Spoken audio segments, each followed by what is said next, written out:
All right, people, we are going to kind of wrap up our causes of the Civil War unit. Um, it's kind of a tough unit to name. We're not really talking about causes as much as events leading to war. Um, you've spent quite a bit of time on this. Some of you have become more experts on certain causes more so than others.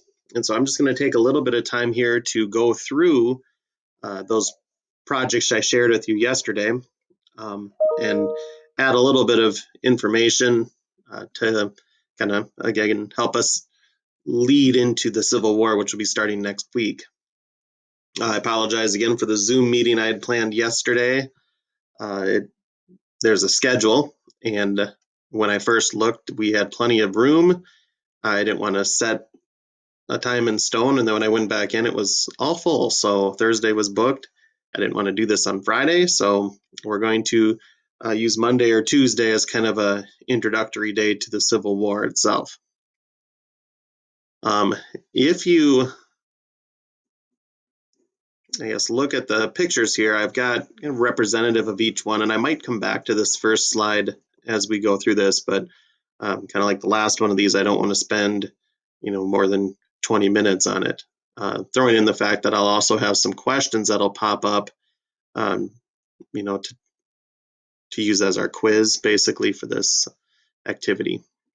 All right, so the first one we had was the Compromise of 1850 and the Fugitive Slave Act, and this is really where we left off in our Manifest Destiny unit that Mr. Schmidt taught.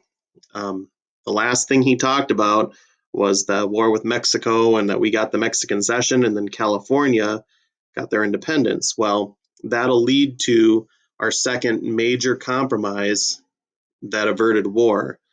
Henry Clay, the great compromiser, remember, came up with that Missouri Compromise we talked about before that had divided the country in half. Well, he comes up again with another one called the Compromise of 1850. And long story short, the goal of this project was that you could see how this made both the North and South happy. It did a lot of different things.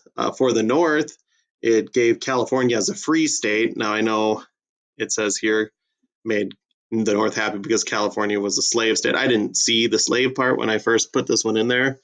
I can't remember whose this came from. I apologize for throwing it out there. I'm not going to throw your name out there, though, but that should be free state. So California's free.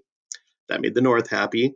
They also got rid of the slave trade in Washington, D.C., see right here, which um, made the North happy too. Now for the South, what did they get? Well, Southern owners get a stricter Fugitive Slave Act. So that means if you're a fugitive or runaway slave, you could be returned to those slave states, and that led to a lot of free African Americans even being captured and sent into slavery, and we talked about that last unit. So really, that was big for the South. But the other big thing is all the territory that's been unclaimed now, they get to vote to decide if they want to have slavery or not. So that was another big win for the South because it meant any state could have become a slave state. Okay, our next one, kind of about the same time in the 1850s, the Republican Party that we know today was born, and the main issue that they dealt with was the spread of slavery. Although most of the people in the Republican Party wanted slavery ended, most, just to avoid war and give themselves a chance to win, they just talked about the expansion of slavery. Where slavery was, fine, keep it. But they're not going to allow it to expand. This comes with the Kansas-Nebraska Act, which we'll talk about in a little bit here. Lincoln was not the first to run for president. A guy named John C. Fremont did. And so a lot of people, or some of you in your projects had free soil, free speech, Fremont. That's where that came from. But the Republican Party beliefs of free soilers, that's what they were called originally, the idea of new soil, new land being free, still existed even when Lincoln was running. And Lincoln was against slavery, and he made that clear, but had to be careful how he worded that when he ran for president in 1860. The Dred Scott case was a big one.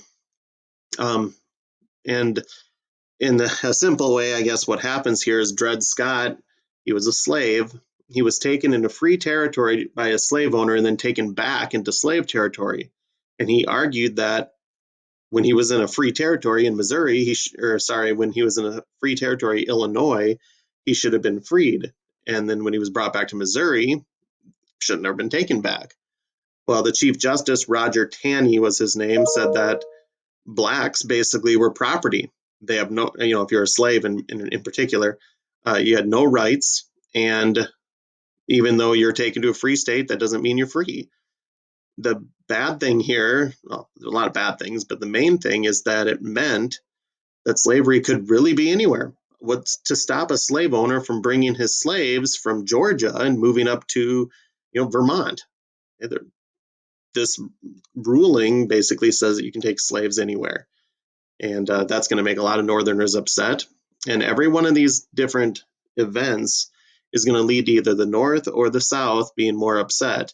You're going to have more and more people that become abolitionists because of cases like this in the North. And then Southerners, every time a Northerner gets upset, are going to start to see that, well, we have nothing else we can do except break away. And that's eventually what will happen. Uncle Tom's Cabin, this is one that will really make the South upset. It's a book written by Harriet Beecher Stowe. Harriet was a Northerner, born a Northerner, never owned slaves, had no real experience with slavery, yet wrote what some believed was the most accurate depiction of slavery. It's not. In fact, it's based loosely on stories that she had heard from people. But Northerners, when they read this book, thought it was exactly like all slavery was. Some slavery wasn't like this. Some was worse. But Northerners took this as the Bible, like this is what slavery was like. And it's going to lead to a huge increase in abolitionists. It becomes the most widely read book at the time outside of the Bible. When Lincoln meets Harriet Beecher Stowe, he says, so this is the little lady who started this big war. So that shows the impact that this book had. I'm not going to get into so much what the story is, but it's an awful story. Uncle Tom actually saves the slave owner's daughter's life, and then is later sold by that slave owner, and eventually is whipped to death at the end. So here's a guy who went out of his way to help a slave owner, and then is still killed later. So it was, like I said, just an awful story. Based on a collection of stories that Harriet Beecher Stowe had heard. North and South divide. I'm not going to skip to my map here. This shows where the free and slave states were at the time of the Civil War, so right at 1860. Kansas, we'll talk about that in a second. They'll go from slave to free in a very short period of time, but you can see it, and it's clearly a North and South division. And all those blue states that are on there, they're not states yet at all, they're just territories, but those will eventually be given the chance to vote on slavery, is what the Southerners are hoping. In the end, all of those states could have voted to not have slavery too, but we'll never know, considering that that never plays out. The war will be over and slavery will be gone before any of these blue states really get a chance. Nebraska is one that comes in as a free state during the war, but okay, the election of 1860, a lot of you guys said this was the cause, and it is the cause that leads to the war. Abraham Lincoln winning the presidency convinces the South that their right to own slaves is going to be taken away. And rather than allow the government to take that, they decide to break away. I know that believed is spelt wrong there, but he did feel that slavery shouldn't spread, but did agree that states should be the ones to decide that. As time will go on, though, the truth will come out, and that's that he had really wanted to get rid of slavery altogether. The others running, John C. Breckinridge, actually finished second. That's because he won every vote in the South. He was the Southern Democrat against slavery, and he was for slavery. And then you had Stephen A. Douglas. He finished his last place, and that's partly because he's a Northern Democrat, and there just weren't many Northerners that voted with Democrats.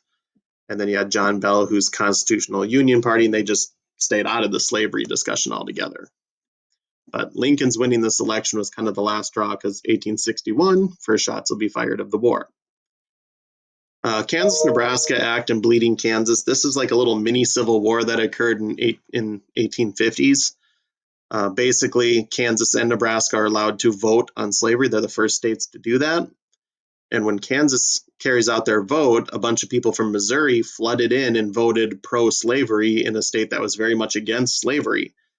And so a lot of conflict broke out between anti and pro-slavery groups, and it led to a bunch of little attacks and blowing up of newspaper publishers, buildings, beatings. You even had a situation where a guy in the Senate beat another guy in the Senate on the Senate floor with a cane because he had badmouthed his uncle. And that was one of the pictures actually that I had in the first slide right here. This one here.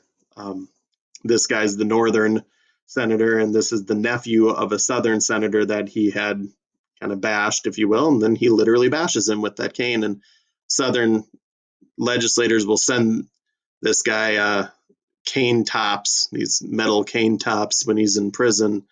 And different things were written on him, like hit him again for the South and things like that. But anyway, it's just a sign of things to come here in Kansas and eventually Nebraska, where they had this conflict. Harper's Ferry raid by John Brown is one that really scares the South. They start to see that Northerners will do anything to stop their way of life, stop slavery.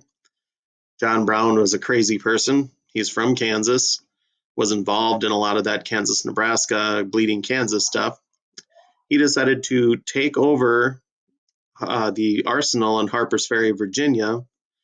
And what he'd hoped is that the slaves there would see that he has guns and grab the guns and then fight for freedom, and they would defeat the South just with one small group. It didn't work. All of John Brown's people were either caught or killed, and then John Brown also was killed. But even though and actually it's Robert E. Lee, it says here, that puts down that raid.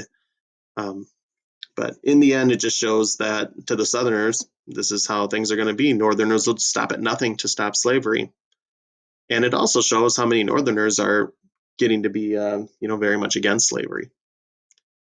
The last cause you guys had was the abolitionists. Here's a few of them listed. Some of the more common ones, too, were on this person's presentation, so that's why I threw this one on here. Sojourner is how that is pronounced, Sojourner Truth. Harriet Beecher Stowe, we already talked about her writing Uncle Tom's Cabin. Frederick Douglass, he'll be a leader in the Underground Railroad and the abolitionist movement. Harriet Tubman, for those who watched Harriet, you probably have a better idea of the kind of person she was and what she did and how dangerous it was going into the South over and over again. And then David Walker, who was a writer. Sojourner Truth was more noted as a speaker. She went around and gave presentations against slavery. Had been born a slave, and then also talked about the inequalities for women too. A lot of these abolitionist women will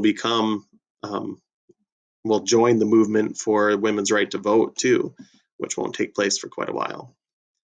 In the end, like I said, the last straw was the election that was in November of 1860. Notice that already by December, while James Buchanan is still president, South Carolina becomes the first state to secede from the Union. So before Lincoln even steps into office, there's already multiple states that have left, including these too, because he doesn't come in until March. So you're already talking about 7 states that have left the Union: South Carolina, Texas, Louisiana, Mississippi, Alabama, Florida, and Georgia, before Lincoln even comes in. And then after Lincoln comes in his first month, 4 more are gone. And the reason they leave is because the first shots had been fired at Fort Sumter. Lincoln takes over, and there's already an attack on a Union fort. So this is why James Buchanan will be ranked as one of the worst presidents in history, because he allows all this to kind of take off and does nothing to stop it, because, he knows he's lost and he's not going to be president anymore. He's a lame duck. And it was left to Lincoln to pick up the pieces, which he'll do. And will go down in history, obviously, as one of the greatest presidents ever. So we'll pick up from here. In fact, we'll go back to Fort Sumter this next week and cover our Civil War unit. This will go pretty much to the end of the year. And so we'll talk about that a little bit at our Zoom meeting next week. And you'll get your first notes assignment next Monday or Tuesday. And I'll give you some more movies you can watch too for extra credit for those who like to do that. So if you have any questions, respond to this. Otherwise, good luck on your quiz. I hope you did well. And we'll see you next week.